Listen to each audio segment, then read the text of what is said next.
Welcome to the Repositioning podcast. I'm just Antoine, and I'm excited to be able to bring to you some special guests we have today.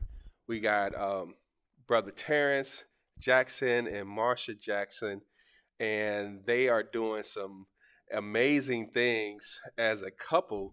And so I just brought them on. Terrence and I have been friends for eight plus years. Been a minute. and we are actually partners together in one venture, and we got some land together, and so we're just thanking God for him and his family. And so, what y'all got going on? Tell us a little bit what y'all got going on now.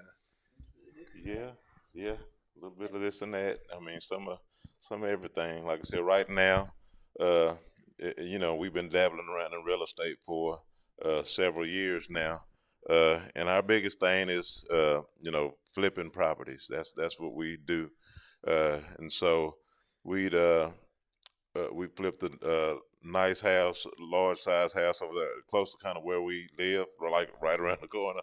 Okay. And have done several before that. We initially we took some courses in the beginning, and we started out with something, trying to do something called wholesaling, but didn't work out that way. We ended up finding something that was such a good deal that we actually found a partner who's been investing for years, and he like, well, I could help with that if you want to flip that, if you want to rehab it. Now, our goal was to work our way up to that through wholesaling. Okay. But God just worked it out to where somebody just kind of stepped in and they partnered with us and they took care of everything. Wow. All we had, absolutely. Because that's kind of what you would call creative financing, right? So but it was stepping outside of the box, which I would say he took the lead on stepping outside of the box, and just kind of, when God moves, you kind of move with it. You just try to find a way to make it work, right? You just keep going with it. You don't give up. And so, like he said, I didn't know anything about this guy, and I'm the analytical one, so I'm like, I don't know this guy. But he was like, yeah, I'll help you guys out if you're new to it. And we went with it. We worked hard. Now, it's not something, you work hard. Yeah. So it's just not easy, right? I think people try to make it seem like it's easy and it's just all fun. It really isn't. It's a lot of variables when you flip houses, and most of the variables are humans. Yes. That you cannot make do what you want to do all the time. They're not as dependable as we would like them to be. Absolutely. So all of that was for us a learning experience under the guys we had somebody basically there that we can ask questions. Now, he was located way in San Antonio, and he's a realtor and an investor, been doing this for a while. And so, any questions that we had, because we was new to flipping, we'd done all of this training, all of this learning, and been trying to wholesale for the longest, since 2016. And we wanted to get into flipping. Things was moving along a little slower than we wanted it to. Right. And so we've been praying, about, God just kind of moving in the business and doing some stuff in the business and kind of directing us. And so we actually went on I'd had this property, or these couple of properties. What we do is something called driving for dollars. Okay. And when we see vacant homes and abandoned homes, boarded up homes, tall grass, we get those addresses, and we take those addresses down, and we would basically later on look up the owner of the property and reach out to him. So this particular property had been on my list for like a while, and then just finally out of the blue, after we've been praying, then we got a response, and the guy called back. He was way out, actually in Brackenville, close to where our property is. Yes. And that's where he moved. Wow. And he said, well, look up my brother. He's he lives in that area. He was involved with a lot of politics. He used to be the sheriff of that area, and he's the editor of a lot of newspapers. Look him up. Nice guy, him and his wife, and tell him you talked to me. And so I called that number, and he wasn't answering the phone. So I sent a text, said, I talked to your brother. He contacted me right back. Wow. Apparently, investors had been hitting him up about this house like for years, like daily, weekly. because I mean they set up 2 houses right beside each other with a vacant lot in the middle of them. So it's basically 3 lots, 2 houses. A house sitting on 2 of the lots. Years, right? More than that, it was like 37, 38 years that they've been sitting up. Empty.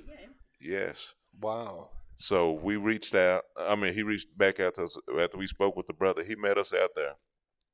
He said, he said, okay, you buy them both at the same time. He liked us. So it was a couple, older guy. Being authentic and being yourself. Because Wow. I was going to back up a bit because we did invest a lot of money into training and learning the way that they teach a lot of times. And I don't want to say anything negative about it. I understand why they teach it that way, but they kind of teach you to almost present yourself as if you're already in a better spot. Right. That way, right? Established already, right? Yeah. And so for us, we learned that we never felt comfortable doing it that way.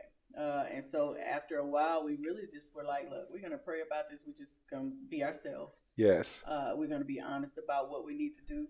And I think this guy, well, he really liked Terrence anyway, and he met me, and he was good with us, but I think he realized that we were being honest. And I think he wanted to push us a bit. It almost felt like he wanted to push us to make this work. Right. Because we were thinking like 2 houses, 115. We were like, oh, that's a lot. Like we had never flipped. Right. So we were like, 2 houses. So that's what we were thinking at the same time. That's right. What we're saying. But it was like, well, this is how it came. Uh-huh. So you're going to do it or not, and that's kind of how that went. So. Wow. And so we talked to him, we got him under contract. And in our mind was, let's wholesale these houses. Yeah. Turned out, he had another agent friend that he committed to handle the sale once he decided to sell it. And he was like, all they probably going to do is just go flip it off to another investor anyway. You giving it to them that cheap? Agents, they want their extra commissions. So we're like, okay. Well, he said, I want y'all to have these houses, nobody else. He came back and said that. Oh, pushing you out of your comfort zone, huh? So I made a post in one of the investor groups, and that's when we met Joe, who partnered with us and kind of took that on. And he, like I said, he covered everything. We did a split. We were the legs on the ground, and him and his wife came out to see it, and he knew it was a deal, and they took care of it all. Now we got into the hard part of finding contractors. Right. Contractors, that's the business. If you knew that, they'll give you the blues. Yes. So they'll give you the blues. Yeah. So after doing this, because we've done several houses now since then. Uh-huh. And so after doing this, we found some really loyal and reliable guys that's men of their word. So, I mean, we've gotten to a place now, it's a little bit better, a little bit easier.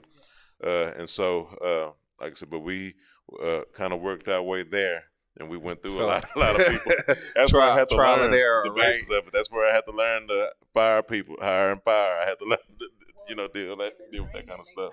They try to teach you to build your team first. Uh-huh. But the tough part about that people don't realize is that you can try to build your team first all you want, but as far as the people go that are doing the work, they need work to make money. Yes. So they don't have time to entertain a maybe, if that makes sense. It makes a lot of sense. They're off on a job. So you can try to build that all day and don't have a house right. to do anything with. And so that we were trying to do that initially, and it just wasn't working out. Yeah. So we had a whole list of, we can call this person. But at the end of the day, it's kind of like, who's going to get the work?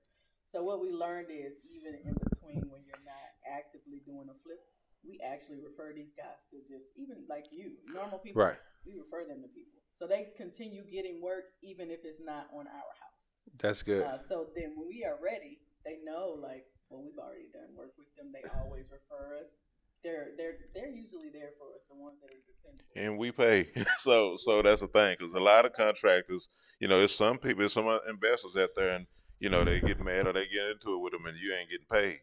Right. But like I said, you do what you're supposed to do. Because, we go in everything in writing. We got, get our contracts and stuff together.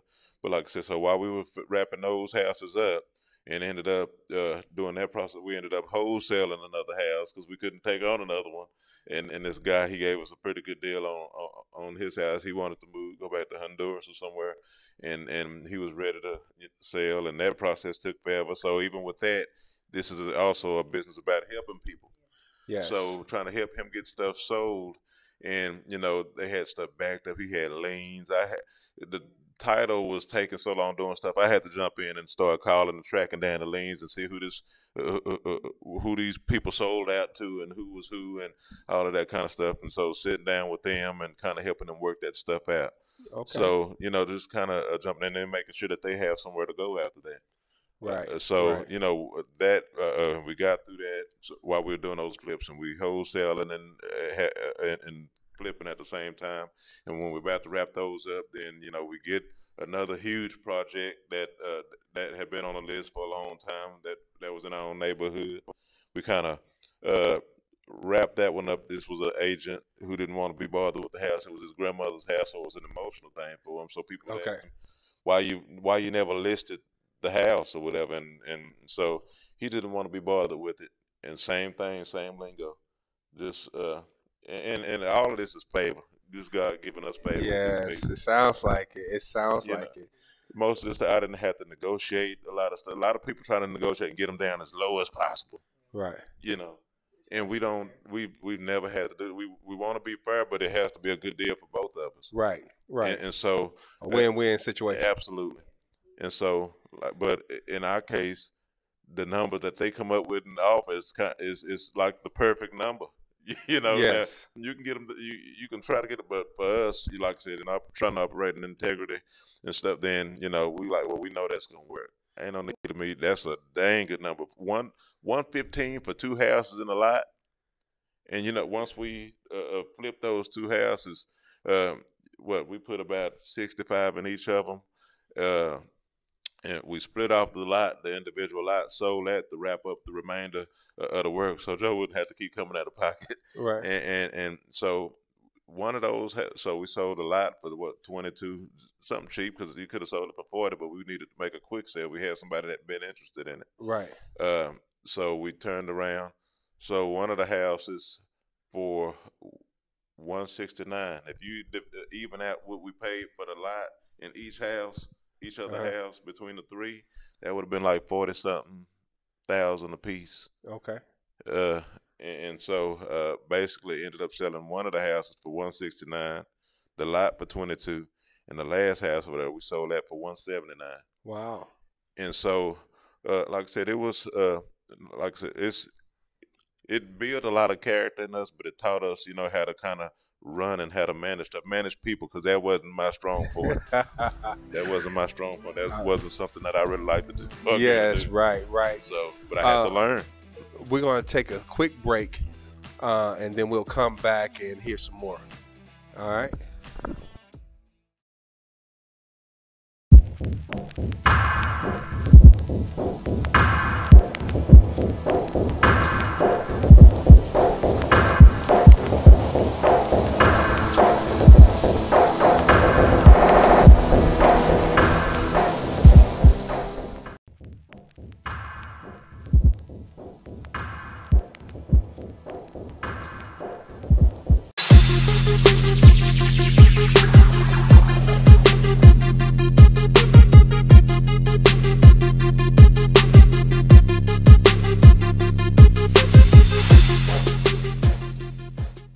All right, welcome back to the Repositioning podcast, and I'm just Antoine, your host, and I got MARSHA and TERRANCE Jackson with me, and we're once again excited about having you, and we appreciate you and value your time. So taking time out of your busy schedule to come and share with our audience, about yourselves and the process of being entrepreneurs and just moving forward. First of all, you have to be courageous, right?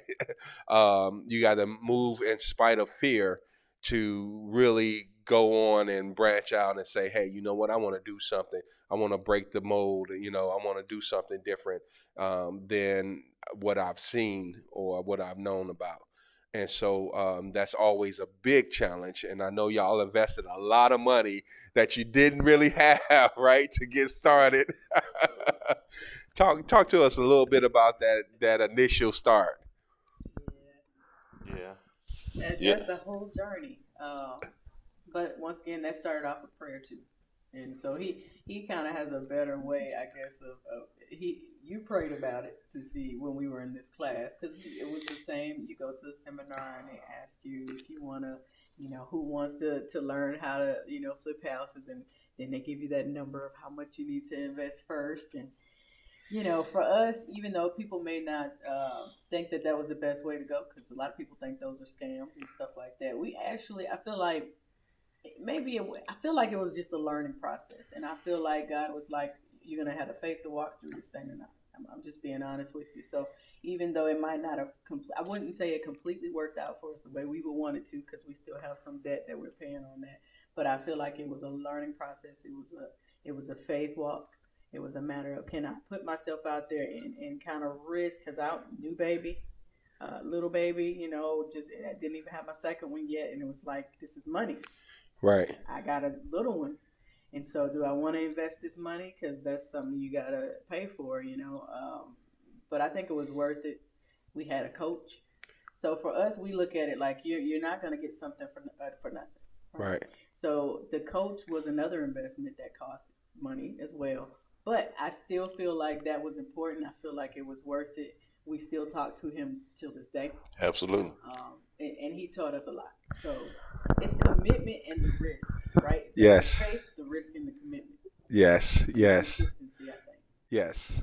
Those are some very important keys if we're going to be successful in anything in Absolutely. life, right? That's just a life thing. But you were willing to take the risk for yourself. Yeah. Sometimes we balk at paying money, but when we look at it as, I'm not really paying for this, I'm investing in myself. Absolutely. I'm investing in the opportunity that I get to learn something different and that I can do something different. Absolutely. And so, that's great. Absolutely. That's great. And all of that came in handy. Like I said, down the road, what we learned, and even with like today, we use another lender. Now, in our previous partner, he's available. He said, let me. He always told us yes. Yeah, so we got several options now, but we've been using a hard money lender who's has some pretty good rates, and we ended up meeting him because while we were still in partnership with the last partner, and we was trying to wrap those up, and we ended up meeting this new lender, private guy, and he just came out, looked at the property, and that helped us because of the fact that he heard that we had training. We were still working on properties. We were just wrapping them up and listing them. So that experience, number one, that we'd gotten. But then because we'd gone through the training and made the commitment, that's one of the things he said. So you even took the time out to invest in yourselves and go get some learning. So that's what the lender said. Yes. So now we don't have, any issue. And he good lender, like I said, the last channel view project, a pretty big project. And he stopped by there. We call him the Phantom because sometimes he's scheduled an appointment and he get there early and be gone by the time we get there. Say, I had to run on to the next one. So, but he didn't bother you on anything. You just agreed to our terms, and it was an easy process. And we got in that house and got out. And now that he's worked with us and gotten to really know us, like right now we got one under contract in Cleveland. Now we met him out there yesterday. Okay. And he came out to look at that before he went to check out 3 more in Conroe that he's funding. And so, like I said, but just for the fact that investing in yourself, taking out the time to learn, and just taking that leap, and God just he opens doors to where you'll get the experience you need, and he'll actually provide the provision as well. Right. And so, now we really don't have any issues with funding and stuff like that. So when we meet people, come across people that need to sell a home or sell a property, when we say that we can close on it, we can close quickly, like a lot of investors do. Well, we telling the truth, so we not. Yeah. So. Wow. So I hear you giving a lot of credit to God, and I believe we went to church together, and so we value our relationships with him, and it's very important, especially when you're going to step out in faith, and when you really know and you really have a good relationship with him, you know that you're going to be in good hands when you make a mistake anyway, right? Absolutely. You know, if this don't work out, I still got you, Lord. Absolutely. And but really operating from your authentic self, and like you said, you didn't feel comfortable trying to be something that you weren't, right? Yeah. And Yeah. and so that's what we are learning, that being in your comfort zone and talking from your heart and knowing your purpose and having a great why, God, he'll fuel that. Absolutely. He'll fuel that. Absolutely. He'll make ways that seem to be impossible. Absolutely. He'll make them possible. Absolutely. But you just got to be true to who you are, right? Absolutely. And that's been, he's been throughout the whole process. And along with it, this has been a prayer journey, a prayer walk for real. Yes. And some of the stuff you deal with, I mean, it's sometimes it's a lot. And so you gonna pray if you Lord, you're gonna be on your knees sometime and on your face at times and stuff. So like I said, we've come a very long way. Like I said, even now, like I said, with getting this one under contract in Cleveland, and like I said, we just felt him, kind of pushing us out, a little bit further and relocating from even where we are. We ended up in Huffman, and that just the way that process worked out. And so we're closing out there, and we got our two little ones, and we already started doing something recently with an experience. Man, you've been hunting for the longest, and Right. and doing stuff with the youth and taking them to Bracketville and stuff like that. And so we take them on go on the turkey hunts, and we do the educational outdoor stuff up at Gus, England, with the camping and fishing and stuff. And so I even brought some of that home. I went and got an incubator. And got some wild turkey hatching eggs and quail hatching eggs. Wow. And so my kids can see and experience some of that stuff. Right now they're young, so they hadn't gone hunting with me and stuff. So they got to witness like wild turkeys hatching out of eggs and stuff. And so we got that stuff at home now at our Channelview house, which is another one of the reasons like we got to get out of Channelview and get to Huffman. so yeah, so we're trying to expose them to that stuff and where they can be outside, but we all enjoy being outside and outdoors, and doing this. That's something we done from the beginning. We both, me out when it was just me, I'd be gone all the time and in the woods somewhere and traveling everywhere to do it, and she was a traveler. Once we got together, we just both like the outdoors, and that's just stuff that we do. So this has enabled us to even do some things, even with the land that we got out west. So, just getting in a different place where we can actually do some stuff. But basically, it's been God the whole way, and even for me with real estate now, it's just like God has opened so many doors. I find deals that's just unheard of and crazy. We bought our land for what, $30,000. For 20-something acres and 1,500 an acre, and everything out there is the lowest I've seen was 2,600 an acre. Yes. Everything else like over 3,000 an acre. Yes. And probably ain't no telling what now. Right. And that was a few years ago. Yeah. And so even today, even the house in Cleveland, you want to say we didn't have to do no negotiating. Yeah, it was a heck of a deal. I wasn't even really. Because that's the part, right? You, like he said, what you learn is like they'll tell you like the rural areas. You kind of want to stay away from those. But now the market has changed. So it's kind of like, well, this is new territory too. Mm-hmm. So it's like we haven't flipped anything in what we call a rural area. But, now it's like, well, this is kind of everybody's buying. And everybody's buying out there. But just the fact that, I'll give the number. I mean, the number that he got at first was even higher than this one. But the man came back. And we prayed with him too, because that's another thing. He had an ailment, so we did sit with him and we prayed with him about that because he was going to have surgery and stuff. But the number he gave him was what, $40K for almost an acre, with a house that actually it's not the worst. We've had worse. Yeah. Right. Yeah. So, it needs work. Right. I'm like, it's a house. Wow. You see where I'm going? So yes. that number. There's no need in trying to talk him down any lower. Because he went down. First he was 56. Yeah. We don't know what happened. We didn't have to negotiate nothing, and then we come back. So what? What? So 40? You give me 40? I'm good. Wow. So prayer works, huh? Absolutely. Absolutely. Prayer Absolutely. works. And so yeah, that is so awesome to just experience, but you had to put in the work. Absolutely. You know, you definitely have to put in the work, right? We do. At the end of our flip, we're smart about where we spend our money. So that's not to say that contractors do good work, but there's some things that you can do yourself. And so we might paint. We got a paint sprayer. He usually does the landscaping, right? Because you got to save money where you can. Right. We might tear stuff out.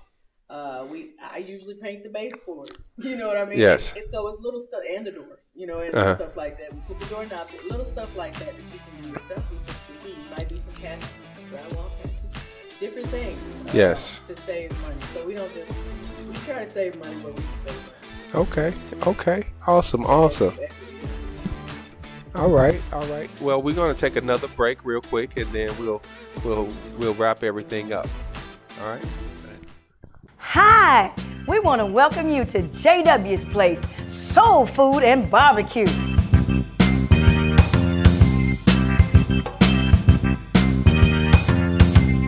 Look, some of the best barbecue in town. I make the sauce myself, y'all. It's from scratch. You ain't gonna get it from nowhere else. Ribs, pulled pork. We got it down here. Fried chicken, whole smoked chicken. We got everything you want. Listen, we even got a drive-through. So you ain't even got to get out your car. We'll come to you anywhere you are. Okay, listen, come down to JW's Place at 28533 Spring Trails Ridge here in Spring, Texas, 77386. Look, we are ready to serve you here. It is our pleasure at JW's Place, JW's Soul Food and Barbecue. Come on, get your barbecue. And while you're here, look here. I'll throw you a wing on the fire. Just like that. JW's Place, Soul Food and Barbecue.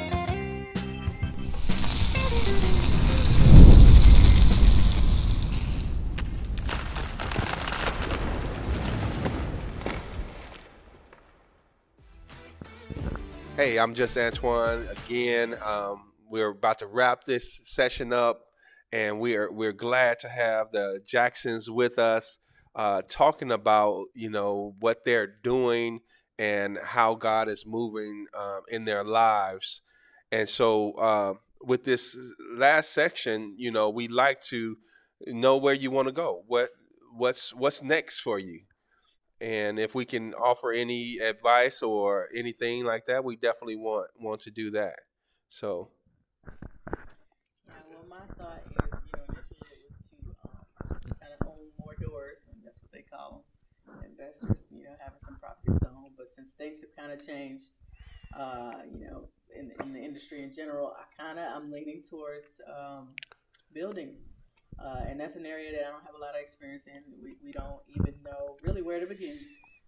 So that's something I'm interested in, though. I mean, I feel like it's like when you think big, to me, that's thinking big, like making a small subdivision. The homes don't have to, what I'm envisioning is not like they don't have to be homes that cost a whole lot. Affordable homes for families. And for me, I don't want the cookie cut. I don't want every home looking the same. Yes. I call them little box houses. Where it's just a garage, and I want some character in them. So that's what I envision. Maybe a little subdivision where it's affordable homes for people. Yeah. Wow! Awesome! Well, I just got off the phone with a person on last night, and they wanted some assistance with. They have about 50 acres, and they want to build some homes on it. and wanted me to give some assistance with that. And so, that may be an opportunity that, we can possibly do some partnership and working together on something like that. And what we're doing, I'm with a couple of organizations. One is called the Black Wall Street Nation, and we just teamed up with the Black Wall Street New Generation. And with these organizations, we are empowering black owned business owners, you know, and businesses. And we are doing a network. So we are bringing, just like the Black Wall Street, what they burnt down, right, and killed a lot of folks, right in Oklahoma, and so we're bringing it back. We're bringing it back, and we're doing some new things with that. And so we're inviting people that have their own business to be a part of it. And it's a membership. It's a nonprofit. One is a nonprofit. One is for profit. But we are definitely some movers and shakers, and we want to do big things, and we want to leave a legacy for our kids so they can come up and like, yeah, my dad was doing this, my mom was doing this, they did this, they left this for me, this, that, and the other. And so that's the type of things that we're envisioning. So when I ride past certain places that look nice, I'm like, man, I could have that. I could do that, and because of the God that we serve, and so it's, I'm not surprised anymore, because God, he just sets things up. So you come on the podcast, I get a call. I'm rolling in the house about 10 o'clock last night, and I get a call, and it's like, hey, I got 50 acres. I'm about to talk to the bank. I need yada, yada, yada, and to build some houses on this land. And so and then you just come and say, hey, you know what? I want to look into building a subdivision. So, God is amazing. There's really no words to describe him. And, but, we are learning to operate in our authentic self. We're learning to align our purpose with our passion, and our passion with our purpose. And when we realize that we're in the people's business, Absolutely. right? Y'all said that's the relationships is why God has allowed y'all to go where y'all been, right? Yeah. Yeah. I hate to say, I don't know that two other people doing it some other way. I don't know what that outcome would have been. These people, and not to be like, these are not even, some people look at stuff culture based and race based. Like, we don't even see that when we go out to people. And honestly, these people are not our race, right? But we don't see that, and they don't see their parents, because they welcome us in. Our kids play with their kids when they come in. It's like that. It's yes, so yes. You just can't. You don't limit God, and then you don't restrict yourself and limit yourself. That's right. Absolutely. Because when you make the main thing, it really don't matter, do it? And he loves people. That's why he sent his son. Yeah, absolutely. He sent his son. And I tell people all the time, I'm a Christian first, then I'm a black man. Because I got to make it into heaven. I don't know about you. I gotta make it into heaven. But I know he made me the race that I am for a reason. And so I honor that, and I thank him for that. But I got to do right by all people. Absolutely. And so that's fantastic. And so we look forward. How can we get in contact with you? How do you want to? Got a Facebook page, Real Affluent Properties. So that's REAL Affluent Properties.com. That's the Facebook page. Real Affluent Properties LLC. Or you could send an email to realaffluentproperties@gmail.com. Okay. And it's another one too. We even have Instagram too. Yeah, Instagram. We on all that stuff. Right. Well, we'll definitely put it on the lower screen for our people that want to get in contact with you. I really appreciate y'all coming out. Like I said, I value your time. Y'all have been a great guest and really dropped some valuable information for our audience. And so I want you guys to look them up, look this couple up, this power team, Real Affluent Properties, and we're excited about what they're doing. And they're just getting started. This is just the beginning. And so we look forward to hearing more from you guys. Absolutely. Thanks for being here. All right. This is just Antoine, and we're excited. We thank you for tuning in. And if you know somebody that need to be a guest and on our show, feel free to let them know that they can click the button below and DM us. And we are excited about what's going on. There is so much out here that we can tap into if we just take the time. I'm just Antoine. Bye for now.